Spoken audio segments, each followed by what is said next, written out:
जय श्री कृष्ण। दोस्तों, आपका दिन शुभ और मंगलमय हो। आइए प्रारंभ करते हैं श्रीमद् भागवत का ये पावन महात्म्य। श्री सुखदेव जी कहते हैं, परीक्षित, इस प्रकार कह सुनकर सबके सब राजा क्रोध से आग बबूला हो उठते हैं और कवच पहनकर अपने अपने वाहनों पर सवार हो गए और अपनी अपनी सेना के साथ सब धनुष लेकर भगवान श्री कृष्ण के पीछे दौड़े। राजन, जब यदुवंशियों के सेनापति ने देखा कि शत्रु दल हम पर चढ़ा आ रहा है, तब उन्होंने भी अपने अपने धनुष का टंकार किया और घूमकर उनके सामने डट गए। जरासंध की सेना के लोग कई घोड़ों पर और हाथियों पर तो कोई रथ पर चढ़े हुए थे। वे यदुवंशियों पर इस प्रकार बाणों की वर्षा करने लगे मानो दल के दल बादल पहाड़ों पर मूसलाधार पानी बरसा रहे हों। परम सुंदरी रुक्मिणी जी ने देखा कि उनके पति श्री कृष्ण की सेना बाण वर्षा से ढक गई है। तब उन्होंने लज्जा के साथ भयभीत नेत्रों से भगवान श्री कृष्ण के मुख की ओर देखा। भगवान ने हंसकर कहा, सुंदरी, डरो मत। तुम्हारी सेना अभी तुम्हारे शत्रुओं की सेना को नष्ट किए डालती है। इधर गद और संकर्ण आदि यदुवंशी वीर अपने शत्रुओं का पराक्रम और अधिक सहन न कर सके और वे अपने बाणों से शत्रुओं के हाथी घोड़े रथों को छिन्न भिन्न करने लगे। उनके बाण रथ घोड़े हाथियों पर बैठे हुए विपक्षी वीरों के कुंडल किरीट और पगड़ियां जो भी सुशोभित हो रहे थे, इसके साथ ही करोड़ों सिर खड़ग गदा और धनुष युक्त हाथ और पैर कट कट कर पृथ्वी पर गिरने लगे। इस प्रकार घोड़े, खच्चर, हाथी, ऊंट, गधे और मनुष्यों के सिर भी कट कट कर रणभूमि पर लौटने लगे। अंत में विजय की सच्ची आकांक्षा वाले यदुवंशियों ने शत्रु की सेना को तहस नहस कर डाला। जरासंध आदि सभी राजा युद्ध में पीठ दिखाकर भाग खड़े हुए। उधर शिशुपाल अपने भावी पत्नी को छिन जाने के कारण मरणासन सा हो रहा था। न तो उसके हृदय में उत्साह रह गया था और न शरीर में कांति रह गई थी। उसका मुंह सूख रहा था। उसके पास जाकर जरासंध ने कहा, शिशुपाल जी, आप तो एक श्रेष्ठ पुरुष हैं, यह उदासी छोड़ दीजिए, क्योंकि राजन, कोई भी बात सर्वदा अपने मन के अनुकूल हो या प्रतिकूल हो, इस संबंध में कुछ स्थिरता किसी भी प्राणी के जीवन में नहीं देखी जा सकती। जैसे कठपुतली बाजीगर की इच्छा के अनुसार नाचती है, वैसे ही यह जीव भी भगवत इच्छा के अधीन रहकर सुख और दुख के संबंध में यथाशक्ति चेष्टा कर सकता है। देखिए, श्री कृष्ण ने मुझे 23 अक्षौहिणी सेना के साथ 17 बार हरा दिया है। मैंने केवल एक बार 18वीं बार उन पर विजय प्राप्त की। फिर भी इस बात को लेकर मेरे मन में न तो शोक है और न ही कोई हर्ष है, क्योंकि मैं जानता हूँ कि प्रारब्ध के अनुसार काल भगवान ही इस चराचर जगत को झकझोरते रहते हैं। इसमें संदेह नहीं है कि हम लोग बड़े बड़े वीर सेना नायक और सेनापति हैं। फिर भी इस समय श्री कृष्ण द्वारा सुरक्षित यदुवंशियों की थोड़ी सी सेना भी हमें हरा देती है। इस बार हमारे शत्रुओं की सेना जीत गई है, क्योंकि काल उन्हीं के अनुकूल था। जब काल हमारे दाहिने होगा तो हमारी भी जीत होगी। परीक्षित, जब मित्र ने इस प्रकार समझाया, तब चेदीराज शिशुपाल अपने अनुयायियों के साथ अपनी राजधानी लौट गया और उसके मित्र राजा भी, जो मरने से बच गए, अपने अपने नगर को चले गए। रुक्मिणी जी का बड़ा भाई रुक्मी भगवान श्री कृष्ण से बहुत द्वेष रखता था। उसको यह बात बिल्कुल भी सहन नहीं हुई कि मेरी बहन को श्री कृष्ण हर कर ले गया, राक्षस रीति से बलपूर्वक उसके साथ विवाह करे। रुक्मी बलि तो था ही, साथ ही एक अक्षौहिणी सेना को ली और श्री कृष्ण का पीछा किया। महाबाहु रुक्मी क्रोध के मारे जल रहा था। उसके कवच पहन और धनुष धारण करके समस्त सेनापतियों के साथ यह प्रतिज्ञा की कि मैं आप लोगों के बीच यह शपथ करता हूँ कि यदि मैं युद्ध में श्री कृष्ण को न मार सका और अपनी बहन रुक्मिणी को न लौटा सका, तो मैं अपनी राजधानी कुंडलपुर में प्रवेश नहीं करूँगा। परीक्षित, यह कहकर वह रथ पर सवार हो गया और सारथी से बोला, जहाँ कृष्ण हो वहाँ शीघ्र से शीघ्र मेरा रथ ले चलो। आज मेरा उसी के साथ युद्ध होगा। आज मैं अपने तीखे बाणों से उस खोटी बुद्धि वाले ग्वाले के बलवीर्य का घमंड चूर चूर कर दूंगा। देखो तो उसका साहस, वह हमारी बहन को बलपूर्वक हर ले गया। परीक्षित, रुक्मी की बुद्धि बिगड़ गई और वह भगवान के तेज प्रभाव को बिल्कुल नहीं जानता था। इसी से वह इस प्रकार बकबक बातें कर रहा था। वह रथ से श्री कृष्ण के पास पहुंचकर ललकारने लगा, खड़ा रहे, खड़ा रहे। उसने अपने धनुष को बलपूर्वक खींचकर भगवान श्री कृष्ण को 3 बाण मारे और कहा, एक क्षण मेरे सामने ठहर। यदुवंशियों के कुल कलंक, जैसे कोए होम की सामग्री चुरा उड़ते हैं, वैसे ही तूने मेरी बहन को चुराकर वहां से भाग रहा है। अरे मंद, तू बड़ा मायावी और कपट युद्ध में कुशल है। आज मैं तेरा सारा घमंड चूर चूर कर दूंगा। देख, जब तक मेरे बाण तुझे धरती पर सुला नहीं देते, उसके पहले तू इस बच्ची को छोड़कर भाग जा। रुक्मी की बात सुनकर भगवान श्री कृष्ण मुस्कुराने लगे। उन्होंने उसका धनुष काट डाला और उस पर 6 बाण छोड़े। साथ ही भगवान श्री कृष्ण ने 8 बाण उसके घोड़ों पर छोड़ दिए, 2 सारथी पर छोड़े और 3 बाण उसकी रथ की ध्वजा को काटने के लिए छोड़ दिए। तब रुक्मी ने दूसरा धनुष उठाया और भगवान श्री कृष्ण पर 5 बाण मारे।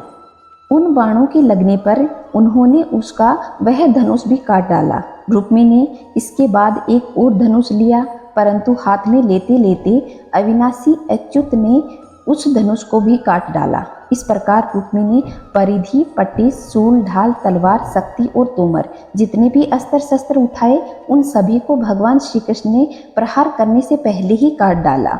अब रुक्मी क्रोधवश हाथ में तलवार लेकर भगवान श्री कृष्ण को मार डालने की इच्छा से रथ से कूद पड़ा और इस प्रकार उनकी ओर झपटा जैसे पतंगा आग की ओर लपकता है। जब भगवान ने देखा कि रुक्मी मुझ पर चोट करना चाहता है, तब उन्होंने अपने बाणों से उसकी ढाल तलवार को तिल तिल करके काट दिया और उसको मार डालने के लिए हाथ में तीखी तलवार निकाल ली। जब रुक्मिणी जी ने देखा कि यह तो हमारे भाई को ही मार डालना चाहते हैं, तब वे भय से विहल हो गई और अपने प्रियतम पति भगवान श्री कृष्ण के चरणों में गिरकर करुण स्वर से बोली, देवताओं के आराध्य देव जगतपते, आप योगेश्वर हैं। आपके स्वरूप और इच्छाओं को कोई नहीं जान सकता। आप परम बलवान हैं, परंतु कल्याण स्वरूप भी तो हैं। प्रभु, मेरे भाई को मारना आपके योग्य काम नहीं है। श्री सुखदेव जी कहते हैं, रुक्मिणी जी का एक एक अंग भय की मारे थर थर कांप रहा था। शोक की प्रबलता से मुंह सूख गया और गला रुंध गया। आतुरतावश सोने का हार गले से गिर पड़ा। इसी अवस्था में वे भगवान के चरण कमलों को पकड़े हुए थी। परम दयालु भगवान उन्हें भयभीत देखकर करुणा से द्रवित हो गए।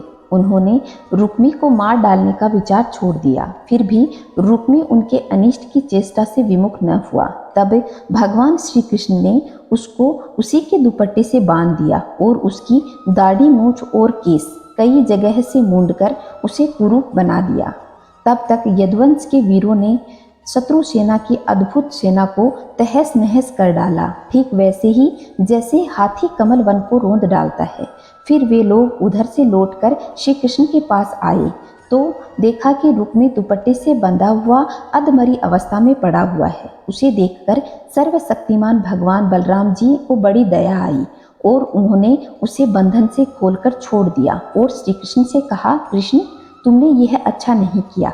यह निंदित कार्य हम लोगों के योग्य नहीं है।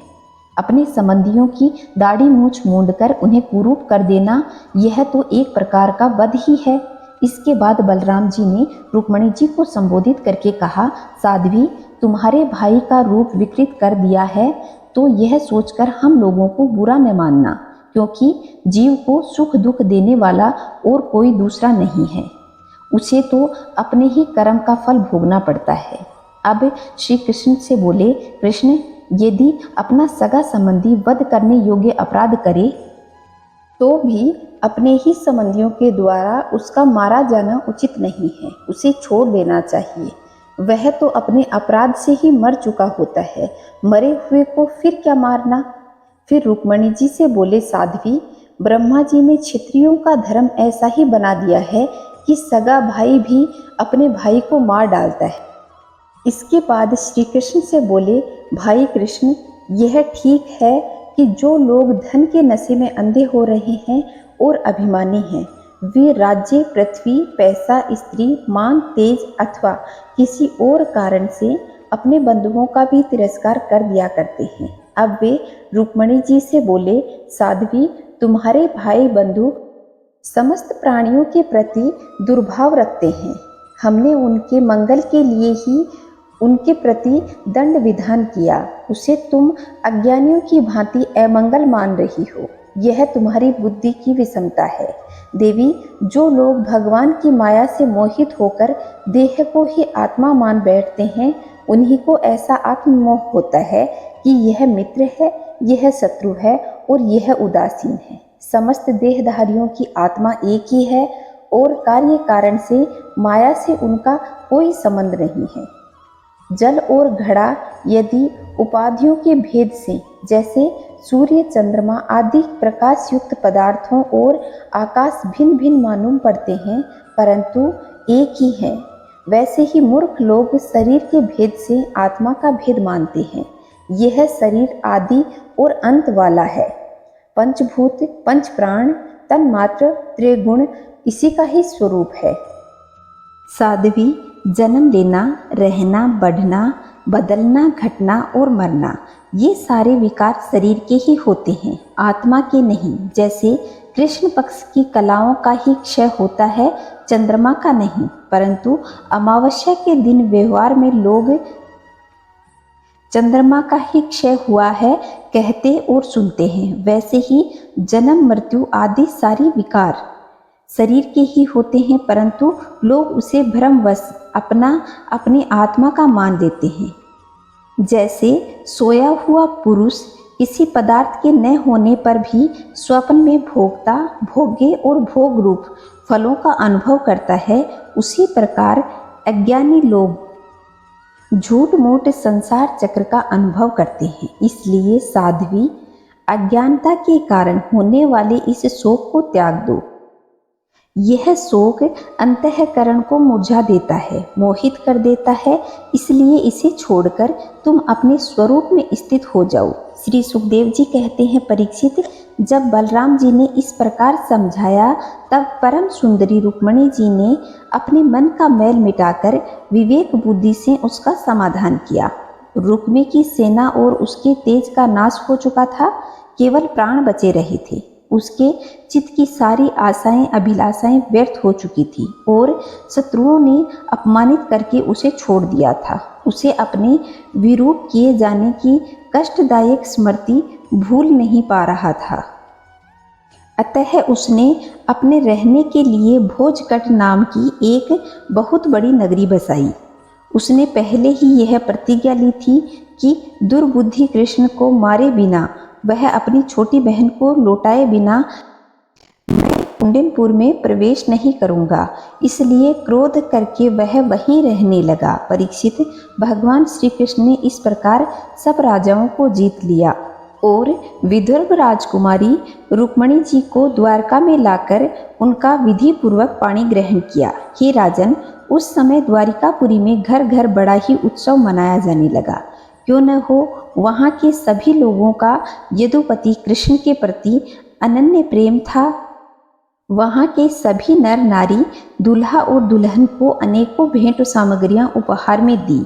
उस समय द्वारका की अपूर्व शोभा हो रही थी। कहीं बड़ी बड़ी पताकाएं ऊंचे तक फहरा रही थी। चित्र विचित्र मालाएं, वस्त्र तथा रत्नों के तोरण बंधे हुए थे। द्वार द्वार पर दूब, खील तथा मंगलदायक वस्तुओं से सजाया गया था। जल भरे कलश, अगरराज और धूप की सुगंध और दीपावली से भी बड़ा विलक्षण शोभा के साथ यह उत्सव मनाया जा रहा था। मित्र नरपति आमंत्रित किए गए थे। प्रत्येक दरवाजे पर केलों के खंभे, सुपारी के पेड़ रोपे हुए बहुत ही भले मालूम हो रहे थे। उस उत्सव में कुतूहलवश इधर उधर दौड़ धूप करते हुए बंधु वर्ग, कुरु, सृजन्य, केकय, विदर्भ और कुंती आदि वंशों के लोग परस्पर आनंद मना रहे थे। जहाँ तहाँ रुक्मिणी हरण की गाथा गाई जा रही थी, उसे सुनकर राजा और राजकन्याएं अत्यंत विस्मित हो गए थे। महाराज, भगवती लक्ष्मी जी को रुक्मिणी जी के रूप में साक्षात लक्ष्मीपति भगवान श्री कृष्ण के साथ देखकर द्वारकावासी नर नारियों को परम आनंद हुआ। तो दोस्तों यह था रुक्मिणी जी और भगवान श्री कृष्ण के विवाह का महात्म्य।